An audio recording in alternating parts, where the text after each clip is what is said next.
म्हाका राती मॅसेज आयिल्ली की अशें जालां आनी तुमच्या चल्याक एडमीट केला हॉस्पिटलान म्हणून.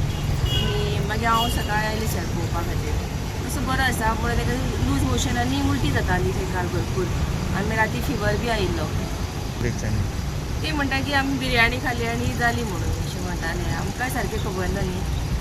टोटल कितले भुरगे आसा? 80 भुरगीं आसा. आनी एडमीट कितले जाण आहा हांगसर 7 जाण काय 6 जाण कितें आसा हॉस्पिटलान? आनी तेंचे पेरंट्स बीन येयले?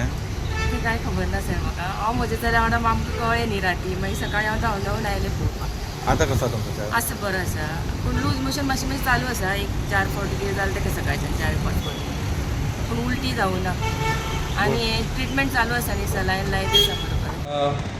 Actually, the issue is not been officially reported to me yet, but from some sources, I just came to know today afternoon that few students from Goa Shipbuilding College are being admitted in hospital on account of food poisoning.